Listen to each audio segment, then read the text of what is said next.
Katulad nga yung dream ni Joseph. No? Ano ba yung kanyang dream? Na yung mga stars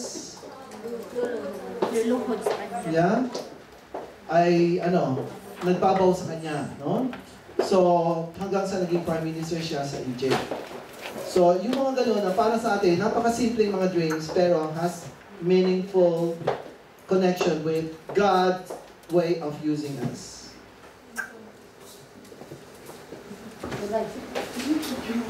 Okay. Goals. Ibig sabihin, the leader has to aim for something.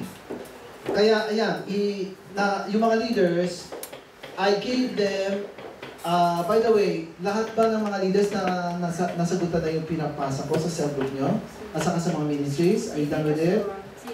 Okay, pakipasa nyo. Ay, yung form, Pastor? Yes. Ako lang daw ako sa akin kasi kulang Okay. So, eto, sino may form pa dyan? Ano yung hinanap mo kulang? Membership. Membership ka lang meron na. hindi yung membership. Ito. Okay? So, ito binigay ko lang sa mga leaders.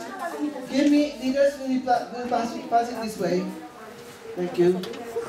Okay. Leaders, ito binigay ko lang sa mga leaders, but now, you as students, lahat kayo, napansin nyo, 30 na yung ministries natin.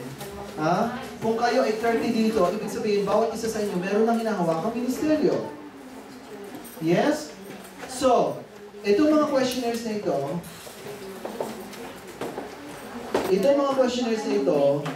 this is helping you to set a goal. Okay? Kailangan kayo mag-set ng goal para sa ganon, mas maganda ang takbo ng ministeryo dahil na hindi kayo nangangapa. You know where you're heading. Okay? So you need a goal. Okay, the questions of timing. Chapter 3. Ha? Yung timing, importante yan. Huwag kayong maka-adelantar at huwag naman kayong masyado mali-delay. So, always seek for God's timing. Sino dito laging mali ang timing? Kung ako sa music ay mali-mali ang timing, mali ang pasok. Okay?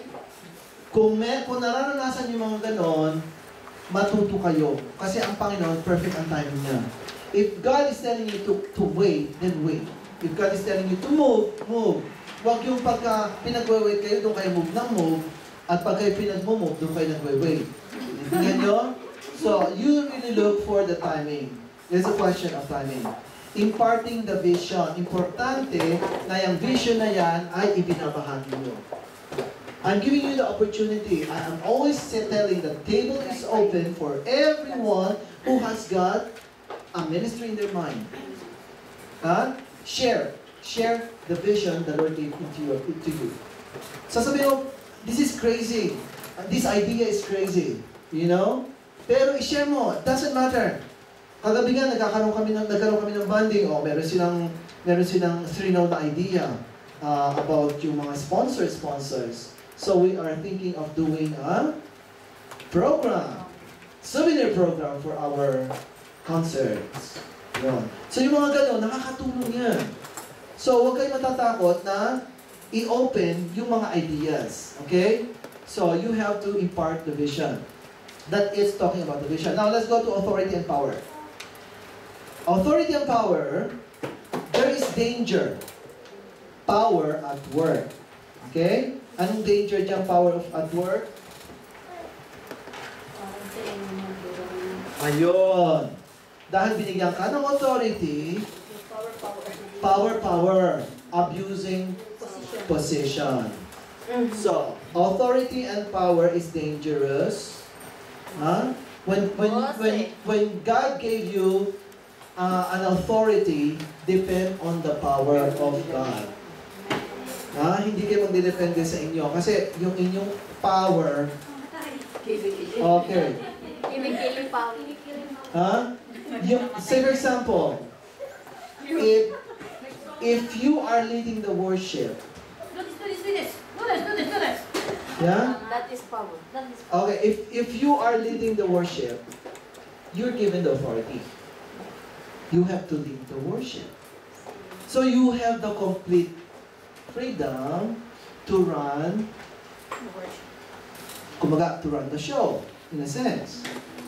You practice, you do it, you are led by the Holy Spirit. Ngayon, yung mga signs, alam ng mga background singers, backup singers, at alam ng mga instrumentalists. So, ikaw ang merong authority na gumamit yung mga signs na yan, no? Kaya lang, I have to correct some of you leaders, kasi nakataas ang kamay nyo, doon kayo nagsasasign, ay kitang-kita ng lahat. Yung sign na yan ay dito, secretly, hindi yung... Ano kaya yun? Okay. Oo nga, napapasal kami, Pastor, kahit kumagay niya na. Sabi ko, ano kaya yun? Tingnan mo, naapektahan sila instead na mag-worship. Anong ginagawa yung leader ko? Mukhang nangihingi-inumin. Ha? Hindi, ako yan, ako yun. Okay. Parang nakakumpanya. Oh, okay? So, ibig sabihin, meron kang authority, pero kailangan maging subtle ka naman sa paggamit mo ng authority. Ha? Hindi yung pinapakita sa lahat, oh, hindi naman nila alam ito. Ano kaya ginagawa?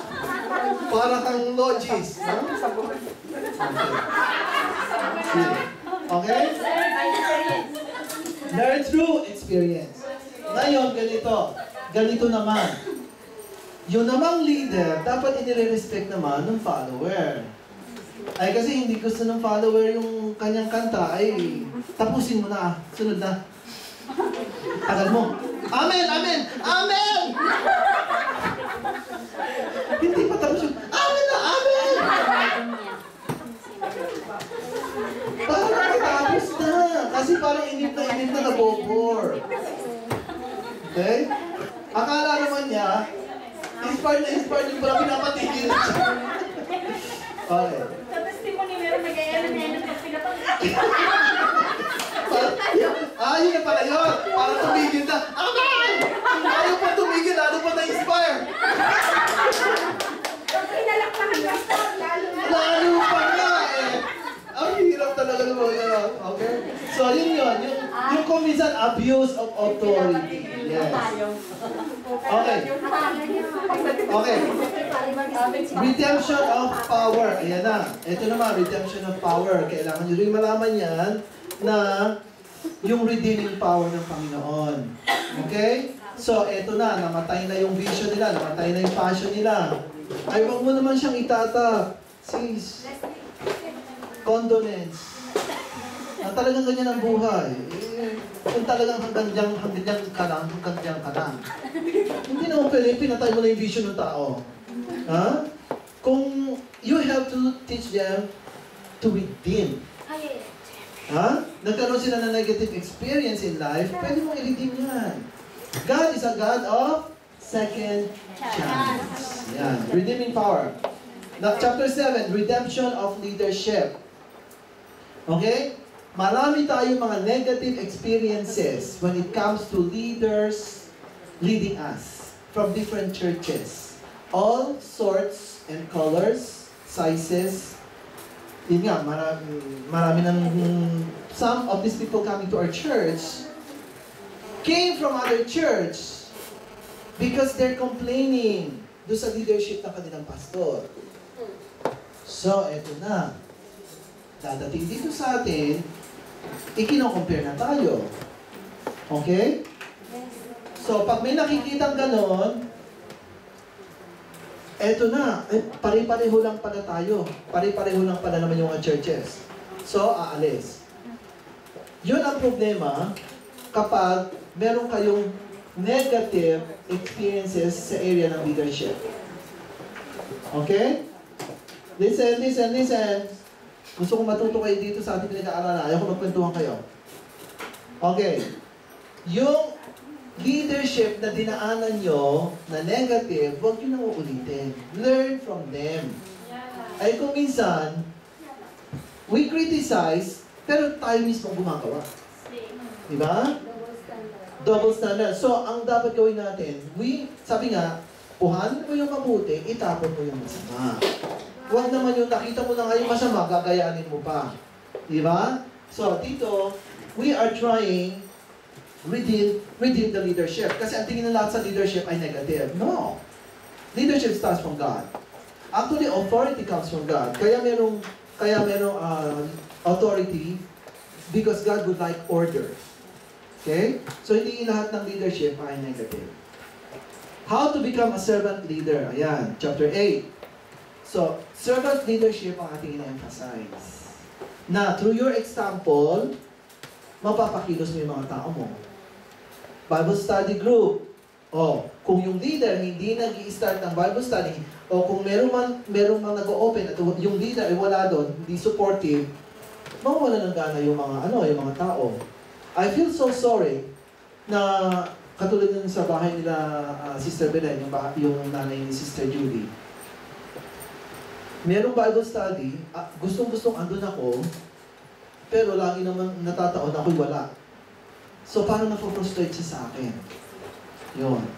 So, yun ang napakahirap na sitwasyon. Okay?